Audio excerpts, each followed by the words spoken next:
Welcome to The Behaviorist with Work Wisdom, where we help you adopt high-performance mindsets, behaviors, communication, and culture. I'm your host, Sarah Colantonio.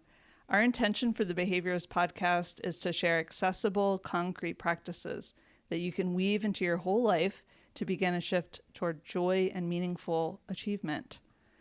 We're grateful to have Vanessa and Kedren from the Work Wisdom team joining us today. Thank you. I mean, you've been here. Thanks for coming today. Of course. So, we're going to talk about imposter syndrome. Why is it that we're hearing so much about imposter syndrome lately? I have an idea. Okay, go for it. I've been thinking about it because I have been hearing about it a lot. And so one thing we know about imposter syndrome, which is more accurately called imposter phenomena. But anyhow, so one thing that we know about it is that it's triggered by transition. It's triggered when something is new. And so with 50% of the population resigning from their jobs and going, we all went home to work and now we're all going back to the office, and there's just been so much transition. I feel like there are a lot of people who are starting new things, new chapters in their lives. And so when there's something new, that's often when we experience imposter phenomena. Okay. I think what's interesting about that too is that as we were just talking about equity, and as we start to see opportunities for women and Black and Brown, BIPOC communities emerge into leadership roles as a response to equity, that's also a transition. Yes. Because they're in a space that maybe they've been desiring to be in, but hasn't been available. And I wonder how people's new commitment or refined commitment to equity is creating more transition, more opportunities. Oh my gosh, that's a really good point. We have to come back to that because that's another part of imposter syndrome, is when we are in positions where there's implicit bias. We'll get into that, I'm sure. Yeah, well, I was going to ask, Okay. are certain people prone to it, or are there times where it's more common that it comes up than others? Yes, there are definitely certain people that are prone to it. So originally when imposter phenomena was written about by two psychologists, most notably Pauline Clance in the 1970s, they originally thought it was just women that experienced imposter phenomena. And they were studying women at women's colleges who were having this real challenge with, this persistent nagging thought that they were undeserving of their achievements, where they just couldn't experience an internal sense of success. They had this exaggerated self-doubt. So originally they thought it was just women. But then starting in the 90s, they started realizing it was pervasive in all the genders. Yeah, okay. And underrepresented groups. So I think I've read some things about how the LGBTQ community also really struggles with imposter phenomenon, aka syndrome. So that's also an interesting thing. I think it's an interesting space to think about what are some of the symptoms that we see when we think about that experience or that phenomenon.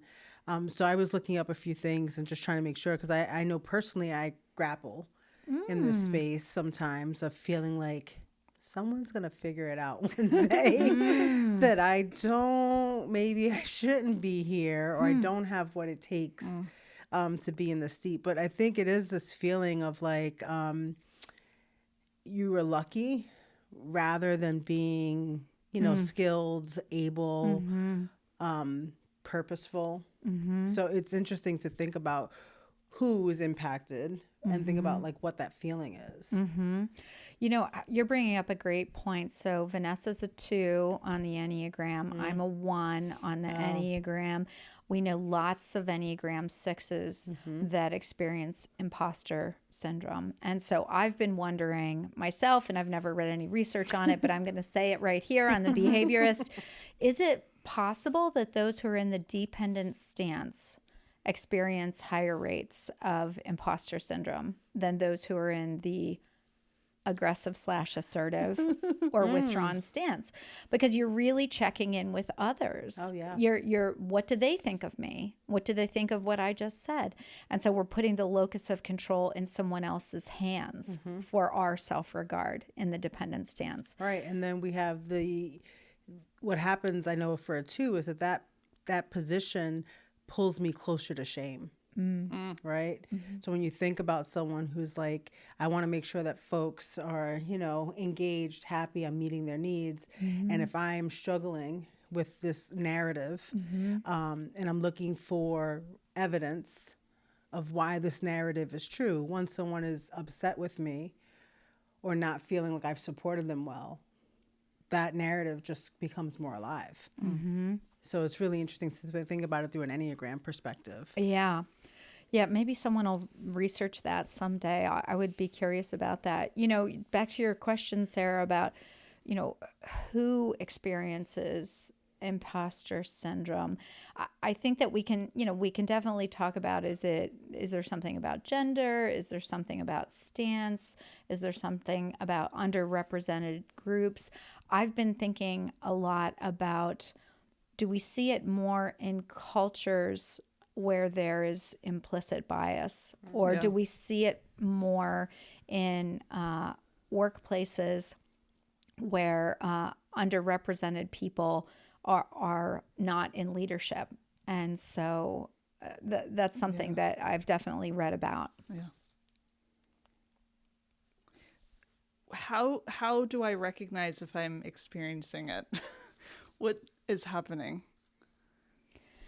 Well, we have this exaggerated sense of self-doubt. So, if I am receiving awards and promotions and raises, and I keep on saying to myself, oh gosh, I'm so lucky, or, I don't know why they picked me for this. I guess they didn't have a very good pool of candidates. If I'm saying things like that, that's a sign that maybe I'm experiencing imposter syndrome. Yeah, I think too, it's interesting to think a little bit about this idea of how do we take those moments. I think it's a great little warning sign. I was recently talking to actually my therapist, and she said the best advice she ever got from another therapist was saying, I can tell you a woman who's doing her work when she knows how to take a compliment.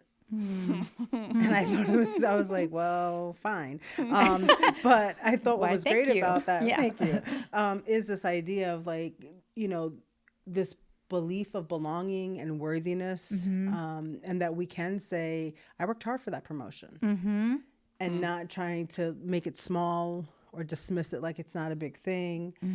I do think it's something that especially women do a lot of. I don't know if it's a place of struggling with humility or not wanting to not seem humble, that we don't know how to kind of acquire the confidence to help as an antidote to some of those symptoms. I think the other thing is thinking like, it's a secret, that someone's going to figure something out, that, your success, your abilities is kind of like, it's a hidden secret. And, this other piece around how long-term it can really help our mental health decline and burnout increase, because we're constantly in this place of we're not feeling good about why we're doing what we're doing, because we're constantly in that story. Yeah, that we're not worthy. Yeah. Worthiness feels like, it's such an interesting thing because to your point, Kedren, if we're in a dependent place, we're waiting for someone to provide us the key to open the door to worthiness when we're the ones in the room, and we've got to open the door for ourselves. And it's really shifting that position. Yeah, who holds that key? That reminds me so much of the other day when Cory Booker. Oh my goodness. Did you cry? Oh, Cory Booker said, hours. "You are worthy." Yeah. To Ketanji. Oh my goodness. You are worthy. Oh yeah. my gosh. Ugh, I'm gonna start crying right now just thinking about it. It was so beautiful. It was so beautiful, and it was true, and she knows it's true, and Yeah, and he was so authentically honest in that exchange. That's what made it so beautiful. It wasn't for pomp and circumstance. It was bringing truth and light into that space. Which, wow. I wonder if she experiences imposter syndrome. Can't imagine. How could she? So one of the things that I've been reading about is when we are in cultures where we don't see people who look like us in positions of power, it can contribute to us believing that we have imposter syndrome. So, having people of color in leadership positions will help eventually eliminate or ameliorate more imposter syndrome in the culture. I think I want to spend some time this year thinking about cultures of belonging, and if we create cultures of belonging, will we see less imposter syndrome at the individual level? Boom. Really? So good. Yeah. My next question was, do certain types of workplace cultures potentially foster imposter syndrome? So maybe that's the answer. Yeah, I think that's definitely part of it. I think, we want to think about toxic cultures that value individualism and overwork. I think that, inclusive workplaces perhaps can ensure that women of color and LGBTQ and underrepresented people really thrive. And so I think that is part of the answer. Yeah. Yeah, I think the other part is making sure that we can get healthy dialogue on teams and with teams, because when I was thinking about this in terms of what has helped me in the moments that I struggle, it's recognizing that I have a narrative that comes alive sometimes that makes me feel like they're going to find out, someone's going to know, or that I haven't done enough to earn my spot. And what I've realized is there's a few things, is that I do believe that the stories that we tell ourselves are looking for evidence. And when they find evidence, those stories become more frequent. And, what we know about our brains is the more we think about something, the easier it is to get to that information. So if your imposter story is on high rotation, that you're always going to go there. You're always going to go there. So I think the other thing about workplaces is like, how do you build community so that people help disrupt the narrative and help you to really celebrate and feel good about those promotions and those opportunities as a strategy to help reframe the story that we tell ourselves when we're struggling in that space of not feeling like, I don't know when my luck's going to run out. Yeah. At some point it will. I think that cultures that reward perfectionism are also cultures where we're going to see more imposter syndrome. So, having exceedingly high expectations where we don't allow ourselves to ever make a mistake. That I think that you're going to see more imposter syndrome in those kinds of cultures. Yeah. No psychological safety. Zero.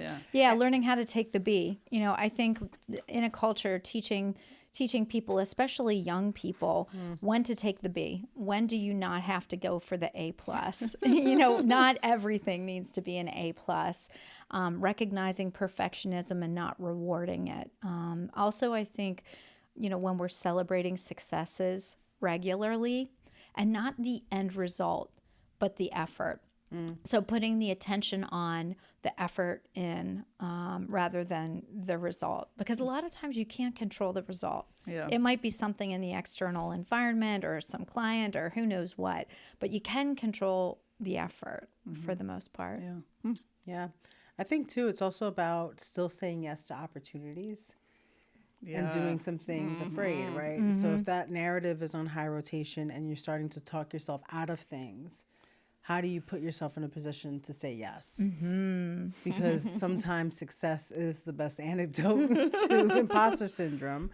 And embracing the feeling. I think the other thing is that I'm curious. This has been my experience, especially with some colleagues, especially women who I'm colleagues with. It's interesting that when I can call that out and say, I feel like there's a story that you're telling yourself here that's impeding your ability to show up, at your full potential.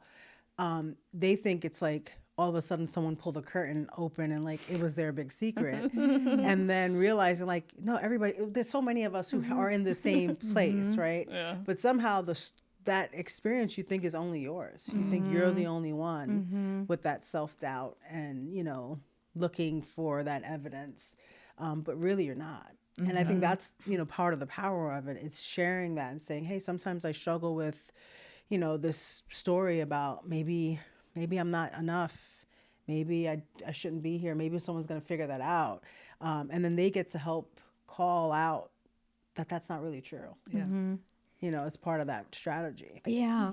I think reality testing is so important with all of this. How do we get better at our reality testing so that we're not catastrophizing or sugarcoating, you know, and that we're using each other as sounding boards. We're using data. We're maybe chronicling when things have gone well to change the neuroplasticity upstairs. I want to back up because I was going to ask, what are some concrete practices we can adopt to disrupt imposter syndrome?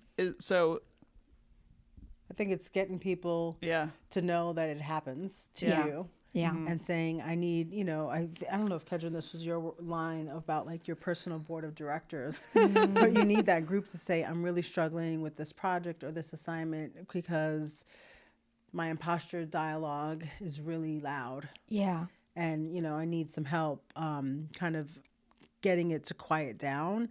I'm also fascinated in terms of what are some ways to help is, I think, and it's, what's his name? Sean Ginwright wrote a book recently called The Four Perspectives, maybe I'll get the right title. And it's about equity work, but he talks about mirror work.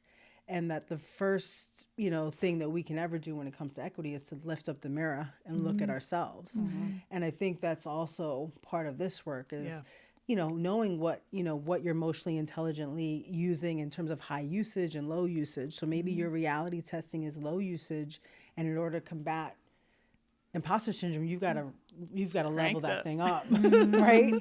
And then, you know how to move on from it. And, you know, what's your Enneagram? So I think there's a place of learning that especially happens with work wisdom, that we are teaching people to be curious about themselves and to look in that mirror. So that I think that is one of the strategies of how do we deal with things like imposter syndrome. It's the knowing. And also knowing that, like, you're brilliant and powerful and you're doing good things in the world.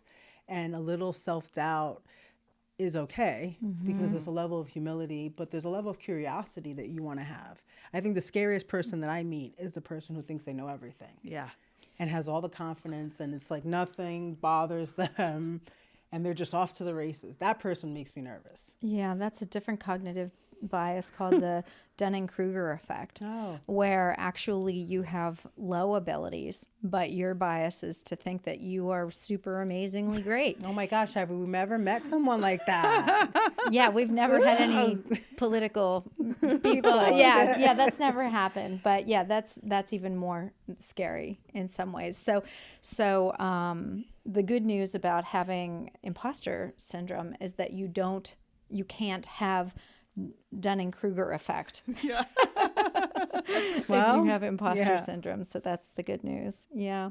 Yeah. I think a lot of it is exactly as Vanessa is saying. So much of it is emotional intelligence, and how do we grow in self-knowledge? How do we let that seep into our awareness? How do we let that change our behavior so that we can become a more realistic and high-performing version of ourselves? But definitely letting go of the perfectionism, learning to take the B, celebrating the successes, sharing our work in progress.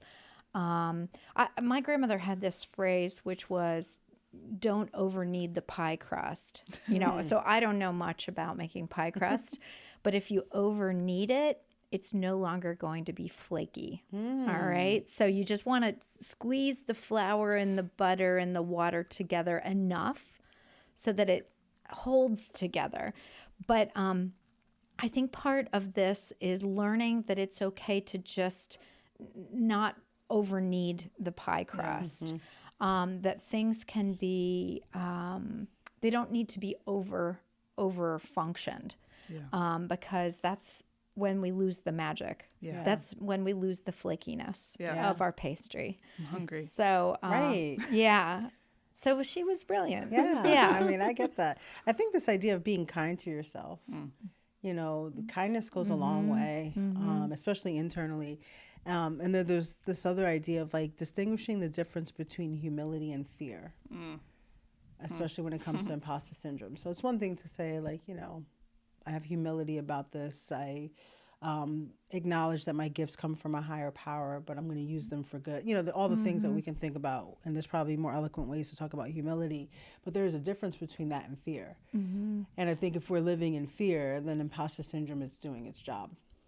So I just wonder, how do we create some cognition around there's a difference between me being, living into my humility in a way that's healthy versus like, oh, am I not willing to do this because I'm afraid? And how do we discern between the two?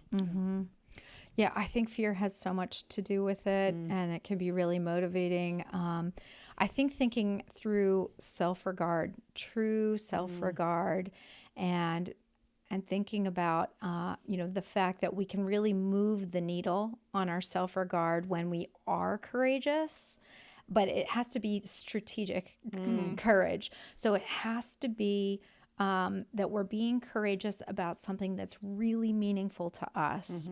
So if I go get an MBA and it doesn't mean anything to me, but my parents think it's really important, my needle is not going to move on my self-regard.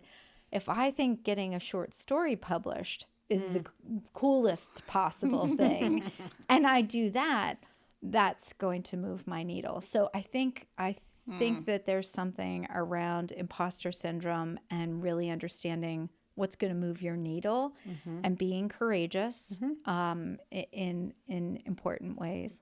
Kedren, when you talk about self-regard, if there's so many different self-awareness. When you think about self-regard, if you had to distill it, what's the best definition? I think it's more than confidence. I think it is growing to a place of comfort in being who we are. So having the awareness, but also, I know what my foibles are. I also know how I'm amazing. Right. So I think is what self-regard is. It's deep knowing of who we are and being good with it. Yeah.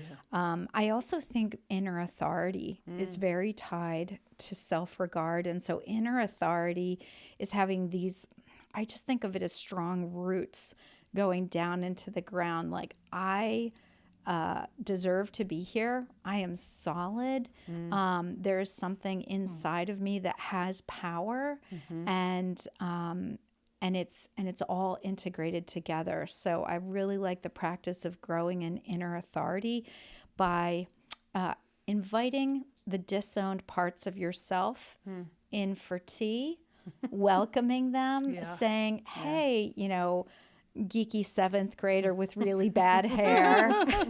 Not that she was me. She was so cute. But she was so cute. But inviting her in and saying, you know what, I'm only who I am today because 100%. of that hair. Yes. Because Yes. of that, because of that nerdiness, because of whatever, sitting alone at the lunch table. And so inviting all of these disowned parts of our identity in and welcoming them and honoring them and thanking them. And the more we do that, the more solid we become. And we're so strong. And I think imposter syndrome has a hard time operating in a person. Who is that welcoming to their disowned parts of themselves. I love it. Oh, and that's so hard for the 2 of an Enneagram. Okay. It's like this idea of I think what's challenging is that there are some folks who think about, that they, in desiring something that they feel like they deserve, that somehow is not humble, that it's selfish. But what I hear you saying, it sounds like such a healthy engagement with oneself to say, no, I get to invite all the parts in, and all the experiences are additive because I get to celebrate, who I am today. And then I'll do that over and over again throughout my life because I'll be evolving, but I'll always be having those tea parties with myself. Yeah, all the threads. Yeah. I definitely think so. You know, I think it would be really cool if we could get Adam to play the Snoop Dogg award speech where he says, "I'd like to thank myself for being so awesome, for showing up, for doing hard things." Do you know what I'm talking about? No, but I'm going to look it up. Oh, my goodness. I'm about a Snoop Dogg. All right, Adam is nodding. I think maybe we can add it in. Yeah, it's pretty good. Last but not least, I want to thank me. I want to thank me for believing in me. I want to thank me for doing all this hard work. I want to thank me for having no days off. I want to thank me for never quitting. I want to thank me for always being a giver and trying to give more than I receive. I want to thank me for trying to do more right than wrong. I want to thank me for just being me at all times. Snoop Dogg, you a bad Thank you, cuz. I appreciate that. Oh, this was so helpful. I can just imagine somebody in their car listening to this podcast and getting that lift that you both just gave at the end there. Yeah, and how good, right? At the end of Women's History Month. Yeah. To say, you know what, April, we're coming in with all of our self-regard. Yeah. We're here to stay. Mm-hmm. Yeah. We're channeling our inner Beyonce. Yes. Oh, April. Yeah. all of it. I would flip my hair if I had long hair. I'm truly grateful to both of you for being part of this movement of helping world changers in the workplace enhance their individual and collective team performance. And also, thank you, listeners, for downloading The Behaviorist. We hope you'll subscribe. Please reach out to us through our website, workwisdomllc.com, where you can enjoy Work Wisdom press and productions, ask questions, and give suggestions of topics you'd like us to explore in future episodes.